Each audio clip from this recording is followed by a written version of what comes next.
Agora sim, pessoal, com mais uma das nossas aulas gravadas que é sobre migração. Tranquilo? Então aqui eu tenho agora aqui o meu copo de Toddy gelado. Lá embaixo tem uma obra rolando aqui onde eu moro.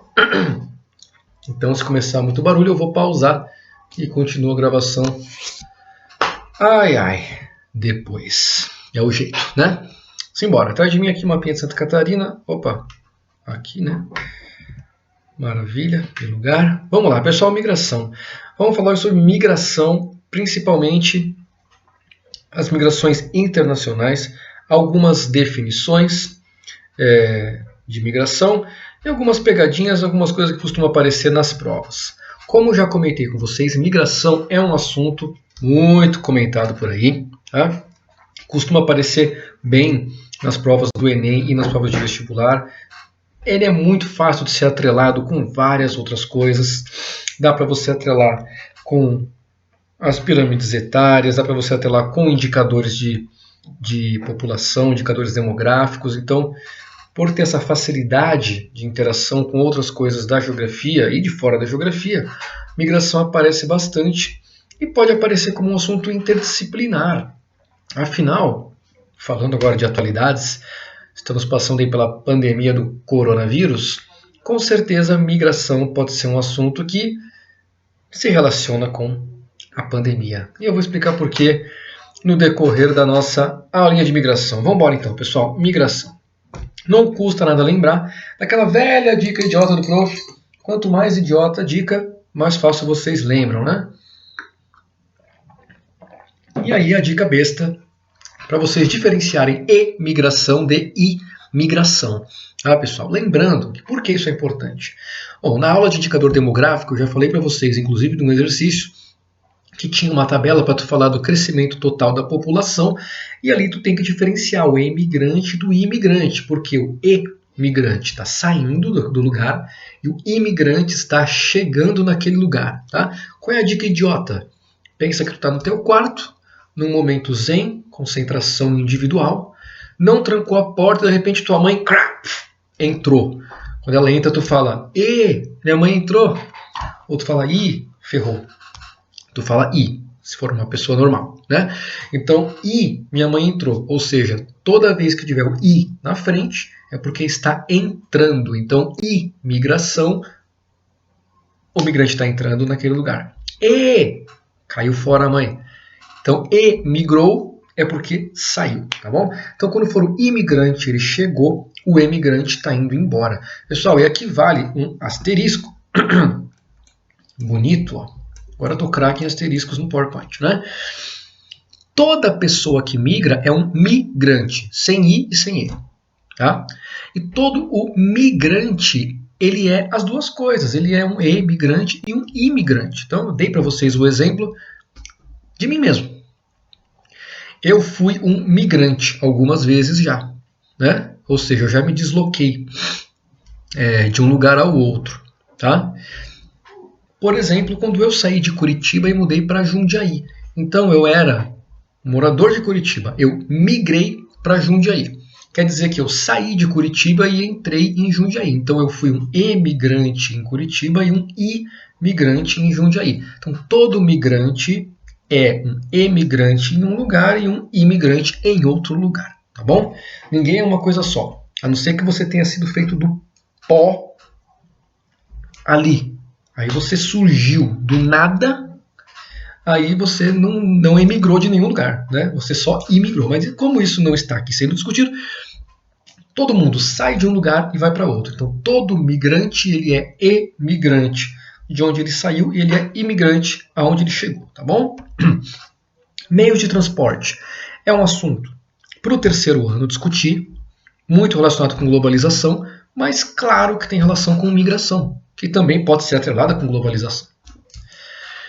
O que tem a ver? Pessoal, os meios de transporte, quanto mais desenvolvidos eles forem, ou mais disponíveis eles estiverem, mais eles vão facilitar a migração. Temos aqui na parte de baixo, tiozinho num cavalo. Se ele for visitar lá a namorada dele, em outro país, até ele chegar, ela já se mudou, né? Agora, se tiver um acesso aqui a um meio de transporte mais rápido, tipo um avião, ele vai de avião, quando ele chega lá, ele pega ela antes de se mudar, ela está lá ainda. Tudo bem? Então, os meios de transporte vão influenciar por quê? Primeiro, quanto mais rápido eles forem, e maiores eles forem, maior vai ser a quantidade e a velocidade que o fluxo da migração vai acontecer. Tá? Só nisso daí, pessoal, pode entrar uma série de questões. Tá?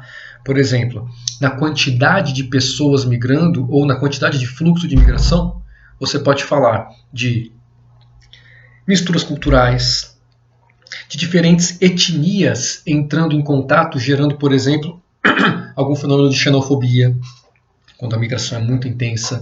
Né? Então, só estou dando alguns exemplos aqui, mas vocês podem falar de outras coisas. Grandes quantidades de pessoas migrando para um local atrás de algum tipo de trabalho, isso é muito comum quando tem mineração. Né? Então, locais com mineração que se ouvem falar, acharam um local novo ali que está dando muita ocorrência de algum mineral precioso. A migração intensa para um lugar só. Se você tem esse meio de transporte que possibilita isso, a migração é muito grande. Isso pode levar a conflitos, isso pode levar a povoação de novas áreas. Então, você vê aí quantos assuntos a gente pode falar quando a migração é em grande escala. Tá? Ao mesmo tempo, esses meios de transporte, eles não levam só mais gente mais rápido, eles também levam mais longe.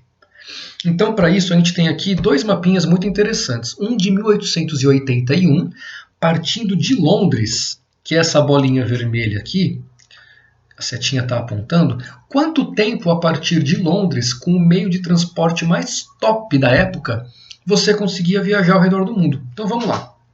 A partir de Londres, em toda essa área verde aqui, ó, em 1881, a partir do pontinho vermelho, Londres, para qualquer lugar da área verde, você chegava muito rápido. Você chegava em até 10 dias. Caramba, que velocidade! Hoje em dia, de Londres, de avião, você chega em qualquer lugar do mundo em 24 horas. Mas naquela época não tinha avião. Então eram poucas ferrovias, quando existiam, e navegação. Ou cavalo. Né? Então não existiam autoestradas para você ir de carro, não existiam as grandes ferrovias que tem hoje, existiam poucas ferrovias na época e os navios também não eram tão rápidos nem tão modernos quanto os atuais. Então, para sair de Londres e vir só até a área verde, 10 dias. Se tu quiser sair de Londres e vir até o Brasil, o litoral do Brasil, nessa corzinha meio rosa claro, era entre 20 e 30 dias de viagem na época. Isso o mais rápido possível. É claro que com uma distância dessa e um tempo desse, é claro que a migração não era tão grande assim quanto ela é no dia de hoje, tá? Nos dias de hoje. Existia migração, claro, existiu muita migração da Europa para as Américas, da Europa para a Ásia, para a África. Tá? Ásia esquece, vamos falar de Américas e África que precisa navegar, por exemplo. Né? Então existia muita migração, mas hoje em dia ela é muito mais facilitada. De 1881 vamos para 1912, o mesmo mapa, só que para 1912 praticamente 30 anos depois. Né? Olha aqui, ó, o pontinho preto agora é Londres. Na cor rosa escura, que representa mais ou menos aquela cor verde anterior, você consegue viajar em até 5 dias. Então repara que a viagem caiu pela metade do tempo, 30 anos depois você viaja pela metade do tempo no mesmo espaço. Em 1881, para percorrer essa mancha eram 10 dias, agora são 5. Para tu sair de Londres e vir até o Brasil, litoral do Brasil, em 1881 eram entre 20 e 30 dias, e em 1912 você vai tomar entre 10 e 20 dias. Caiu aqui 10 dias de viagem, graças à melhoria dos meios de transporte. Navios muito mais modernos, 30 anos depois, mais rápido, né? Consegue fazer essa travessia bem melhor. Tá bom? Lembrando que aqui a gente ainda não tinha os aviões. Tá? Os aviões estavam começando no início do século XX, não existia transporte de passageiro por aviões ainda. Isso foi aparecer em massa só depois da Segunda Guerra Mundial. Tudo bem? Aqui, 1912, um pouco antes da Primeira Guerra, os aviões estavam, no máximo, sendo usados para atividades militares. Tudo bem? Reconhecimento, às vezes, como caças ou bombardeiros aí foram usados durante a Primeira Guerra, a partir de 1914, tá? Mas transporte de passageiros ainda não existia, tudo bem? Então, para a gente ter uma ideia, como o meio de transporte evolui e modifica a migração. Em 1881, você fazia um trajeto num tempo. Em 1912, em um tempo bem menor. Em 2020, o tempo menor ainda. E o que sabe que vai nos esperar para 2050, 2100? Vai que tem um teleporte aí, você vai para qualquer lugar do mundo, não em 24 horas, mas num estalar de dedos. Ou alguma coisa muito rápida, que você vai para qualquer lugar do mundo em 10 horas. Já pensou? Em 10 horas tu sai daqui e vai para onde tu quiser. Vai facilitar muito a migração, mas para isso precisa de uma melhoria nos transportes, tá bom? Então isso só para mostrar como os transportes podem influenciar na migração. E aí, pessoal, os caras podem tratar, que nem eu tratei com vocês, da questão da pandemia. A gente tratou disso numa outra aula, né, uma outra live, uma live não oficial, né, uma conversa que a gente teve antes das aulas voltarem, que a China, aqui no mapa, vai estar aqui na parte do leste do mapa, né? Está aqui escrito China. Claro que ela é uma área muito maior aqui na Ásia, tá? Não só onde está a palavrinha. Mas o coronavírus que apareceu na China, rapidamente, nos dias de hoje, ele se espalhou pelo mundo todo graças ao transporte aéreo. Nessa data de 1912, para ir da China até Londres, você ia demorar entre 30 e 40 dias. Está aqui na cor azulzinha clara, para verdinha, né? Então, entre 20 e 40 dias para você ir da China. Se surgisse um coronavírus na China, para ele chegar na Europa ia demorar bastante tempo, né? Quando surgiu a peste, a primeira epidemia grande de peste lá nos anos 1300 na Europa, essa epidemia que dizem, né, começou na Ásia, ela foi caminhando junto com as rotas comerciais da época, né, até chegar na Europa. Então demorou meses para chegar na Europa e depois demorou meses, quando eu digo meses é mais de ano, tá? Demorou anos para chegar na Europa e depois anos para se espalhar pela Europa também, para atingir a Europa inteira. Hoje em dia não. Você tem com os meios de transporte mais modernos essa migração acontecendo muito rápido e os fluxos de migração não levam só pessoas, tá? Eles levam mercadoria e eles podem levar também doenças, tá bom? E é uma baita de uma chance de uma questão perguntar isso. Então atenção nas atualidades. O que tu conseguir fazer de relação é o que está contando, beleza? Pessoal, afinal, o que é um migrante? Bom, quando a gente define um migrante, eu peguei aqui uma definição da ONU para a gente ter uma base, tá bom? Para não falar, migrante é aquilo. Tem várias fontes que vão definir. Você pega fontes oficiais do governo brasileiro, tem a sua definição, todas vão convergir para qualquer pessoa que se desloque do seu local de origem, mas por vontade própria. Se a pessoa não se desloca por vontade própria, se ela é forçada a sair, é um conflito armado, é uma catástrofe natural, uma perseguição religiosa ou política. Se a pessoa é forçada, ela foge daquele local, ela pode ter um status de refugiado, tá bom? Ela não vai ser um migrante, como qualquer outro que sai de uma cidade para outra para trabalhar, tá? Então, chegando num país, fugindo de alguma situação, ela pode ser acolhida por esse país como um refugiado. E aí, as duas palavrinhas vão diferenciar justamente lá na origem dele, se a pessoa saiu por vontade própria ou se a pessoa saiu por uma questão maior, que ela não podia controlar. Dei até o exemplo para vocês na sala de aula. Quando vocês pedem para ir no banheiro e não voltam nunca mais, é vontade própria. Vocês migraram da sala de aula lá de fora, porque vocês quiseram. Agora, quando a gente bota você para fora da sala, você vai forçado. Você não vai porque quis. Afinal, você estava conversando e você estava gostando de conversar. Você não queria parar a conversa. Então, você foi forçado a sair da sala. Então, você vê, as situações são diferentes. Uma, você vai atrás de um objetivo que vai ser bom para você, por escolha própria. Você pensou, montou e foi. Tá? O outro não. O outro, se você pudesse, você não sairia daquele local. Mas você foi botado para fora. Tá? Aí pode ser, por exemplo, uma guerra, que nem acontece em alguns países africanos, por exemplo, que estão em guerra civil, ou que tem episódios de conflitos, muitas pessoas fogem por causa disso. Ou você fala de exemplos de fome extrema, tá? Grandes secas, terremotos, como aconteceu no Haiti, e aí você tem uma onda de migração forçada, e esses caras podem ter o status de refugiados, tá bom? Aí beleza, professor, se os caras migram por vontade própria, quais são os principais motivos? Bom, você vai sempre atrás de uma melhor condição para a sua vida, né? Os principais motivos para isso são melhores salários, a galera vai atrás de trabalho, né?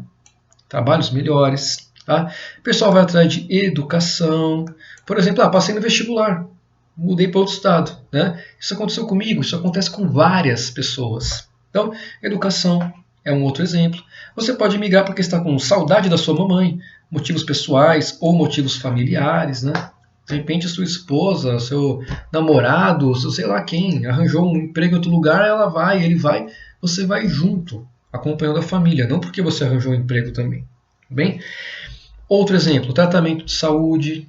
Então, de repente, no local que você mora, não existe um tratamento de saúde adequado para a tua doença. O que você faz? Você tem que migrar para ter esse tratamento. Tá? Então, o que tem que ficar, pessoal? Migração você faz para atingir um objetivo que você queira para melhorar a sua condição de vida. Tá? E refugiado, ele vai ser forçado a sair daquele local por algum motivo que ele não consegue controlar. Tudo bem? Beleza, pessoal? É isso aí. Continuando então. Professor, e quanto tempo pode durar a migração? A migração ela acontece e ela dura para sempre? Como é que é? Pessoal, a migração ela tem a duração que o migrante quiser. Tá? Então você pode migrar e nunca mais voltar, que nem aqui, ó. Estou indo embora, a mala resta lá fora. Então, e vai embora. Tá? Migrei e morri. Não voltei mais. Tá? Ou então migrei e não quero mais voltar para onde eu vim, não. Gostei daqui. Não tem problema, pessoal. Você escolhe. A migração, como eu falei, é de vontade própria de quem está indo. Tá? Um refugiado, muitas vezes, volta para a terra dele quando a condição melhora. O migrante, ele pode voltar, pode não voltar, tanto faz. Tá bom? Então ele pode nunca mais voltar para ser uma migração definitiva. Agora, aqui vale um asterisco. Migração de retorno. Eu vou botar até um número 1 aqui como primeiro, porque é a primeira colocada aí nas questões que aparecem de migração atualmente. Não é que ela é a que mais aparece, tá? Não é que migração de retorno é o que mais aparece, mas é um assunto sobre migração que vem aparecendo muito, tá bom? Migração de retorno, isso quer dizer o quê? É aquela pessoa que migrou e depois de um determinado tempo retornou para o seu local de origem. Um exemplo muito usado agora no Brasil, então do século XXI para cá, a migração de retorno tomou uma importância muito grande no Brasil. Por isso, ela vem sendo muito discutida. Tá? O grande fluxo migratório que a gente tinha da região Nordeste para a região Sudeste, lá no século XX, lá nos anos 40, 50, 60, 70, existia muito essa migração Nordeste e Sudeste, um fluxo muito pesado. Por quê? A região Nordeste tinha uma infraestrutura muito mais precária do que a região Sudeste. Né? E a região Sudeste estava naquele período de industrialização, absorvendo muita mão de obra. Então o pessoal saía do Nordeste, vinha em massa para o Sudeste, atrás de trabalho. A grande maioria conseguia. Mas passados 10, 20, 30 anos, a região Sudeste ficou muito inchada de gente. E a região Nordeste melhorou muito a sua infraestrutura. Então muita gente que veio para o Sudeste agora está voltando para o Nordeste, vendo que lá a condição de vida muitas vezes é melhor do que a condição de vida aqui no Sudeste. Então o pessoal está retornando. Então a migração de retorno no Brasil ela tem um grande peso, agora no século XXI, tá? E por isso aparece bastante nas questões. Então, migração de retorno, as pessoas voltando para o local de onde elas vieram, tá bom?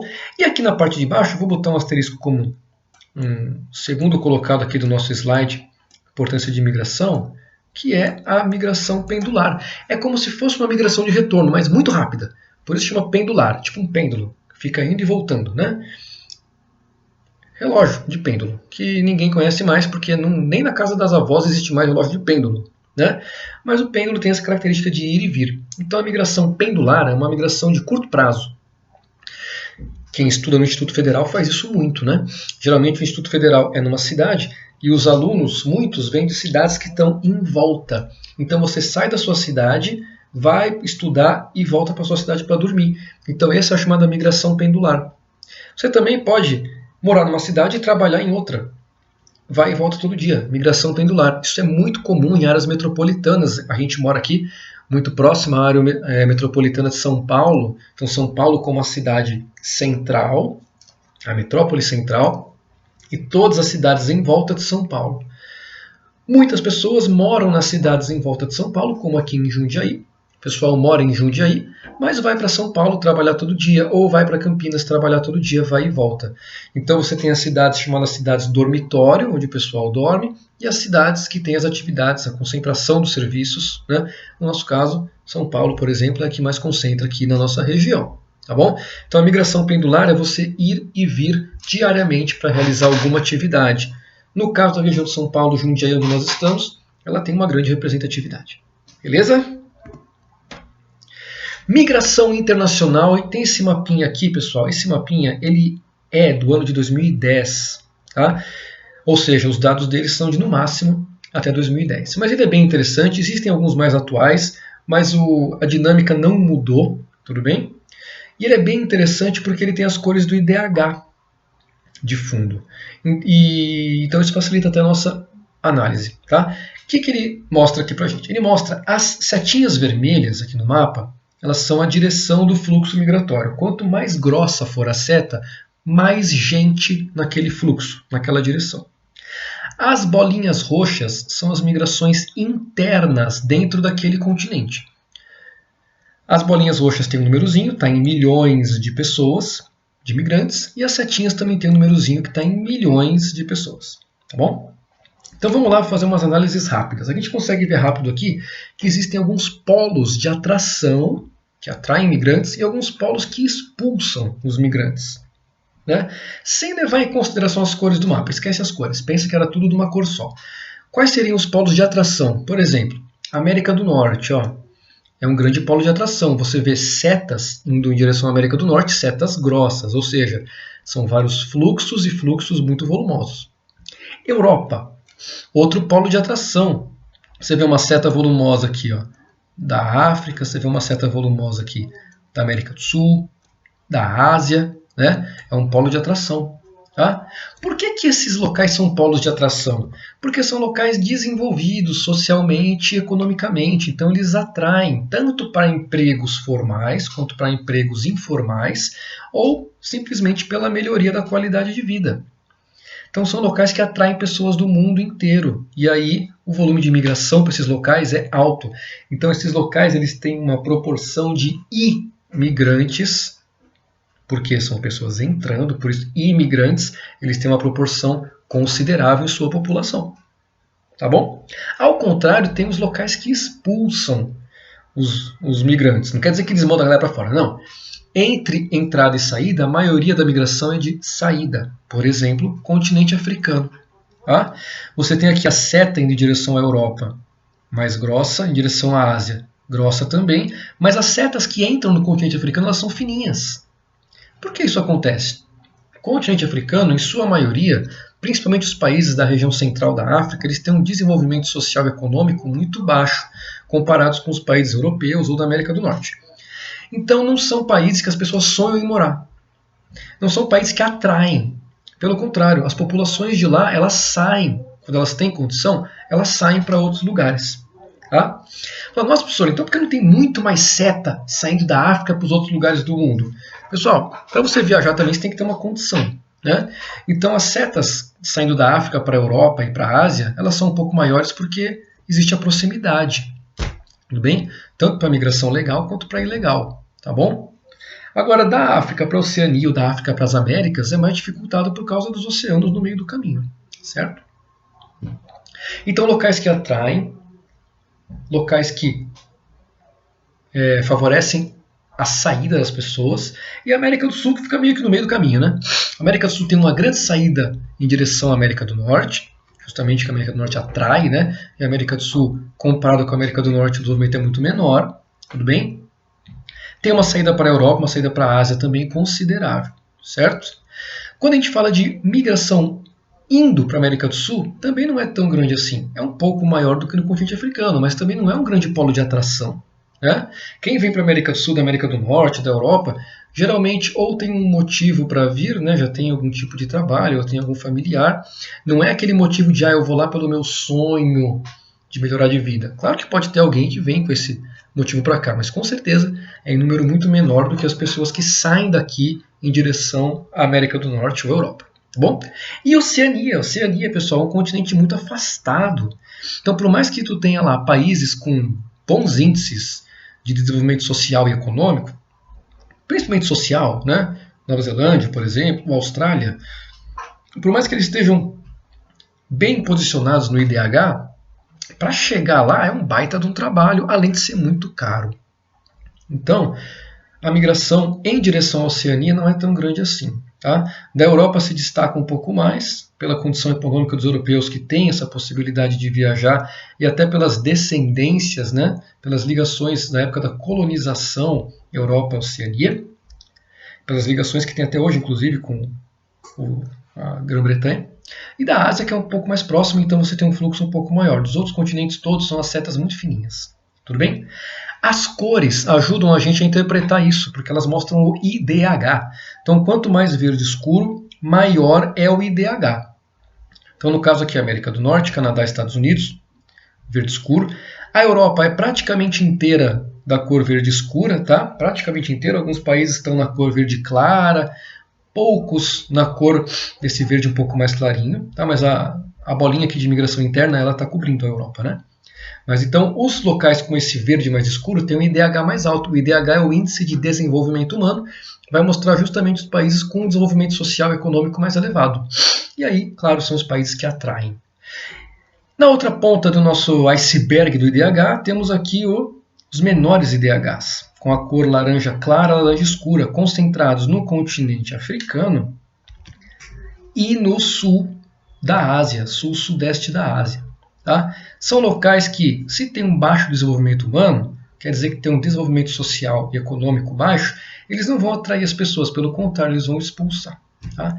Fala, nossa, professor, por que então não expulsa muito mais gente da África? Olha só, é toda laranja. Pessoal, o IDH é um valor médio, né, para esses países, tudo bem?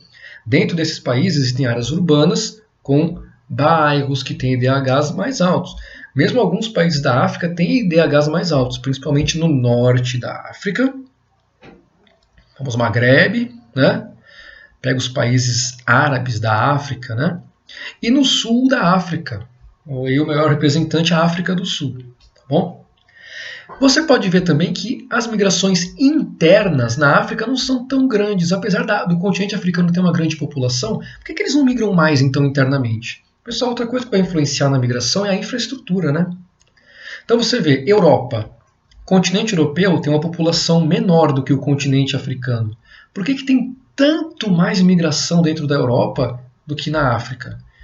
Bom, a Europa tem uma estrutura de transporte muito melhor, de ferrovias, de aeroportos, de rodovias. Os habitantes europeus têm uma condição para viajar muito mais favorável, além do que na Europa tu tem a União Europeia, o espaço Schengen, que é um espaço aberto de livre circulação entre a maioria dos membros da União Europeia, então isso facilita muito a migração interna. Na Ásia tem uma grande migração interna, porque tem muita gente morando na Ásia.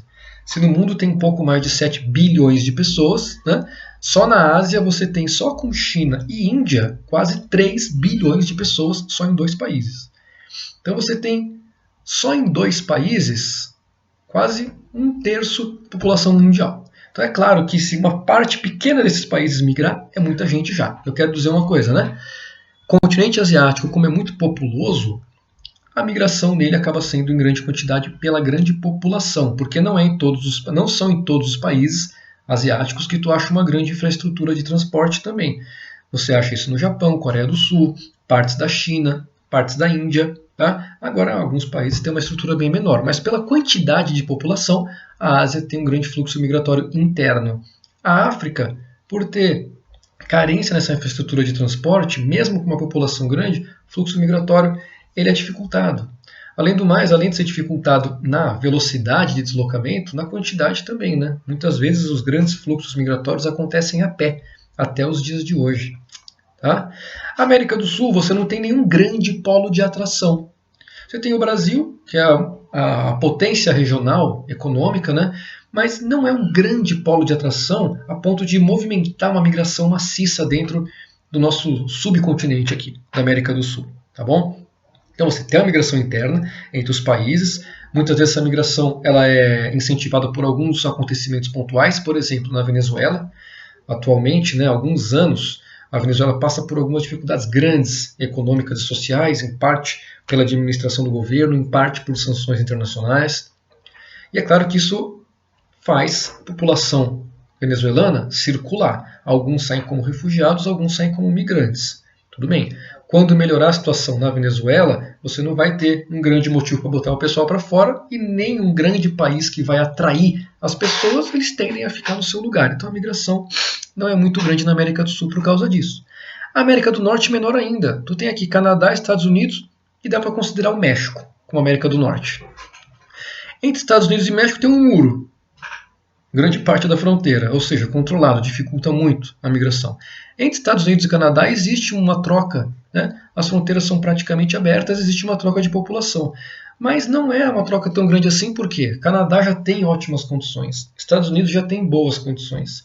Então, os habitantes não têm grandes motivos para ir e vir de um país para o outro. Por isso, a mobilidade interna na América do Norte ela é baixa, tá bom? Oceania também. A maior parte da população da Oceania está aqui na Austrália. Então não tem porquê eles irem para outros países, que são pequenas ilhas. Tá? Oceania, na verdade, é um grande arquipélago, né? Então aqui, entre as pequenas ilhas, como a população é pequena, então a migração também acaba sendo em pouca quantidade. Tudo bem? E algumas migrações históricas, tá bom, pessoal? E que pode aparecer nas questões aí, no caso dessa figura, os seres humanos saindo do continente africano e povoando o resto do planeta. É migração? É, né? Eles foram ocupando novos espaços conforme a população ia aumentando, eles iam tendo novas demandas. Tudo bem? Outro exemplo é a migração antes do século XXI. Então aquele mapinha mostrava a migração no século XXI. Aqui a gente tem um panorama bem resumido do século XVI ao XX. Eram fluxos ao contrário do que a gente tem hoje, né? Muita gente saindo da Europa, vindo em direção à América, a questão da colonização, do povoamento do novo continente, né? Indo em direção à África, Oceania, então, ou aqui no exemplo aqui de russos e chineses, indo em direção ao interior do continente asiático.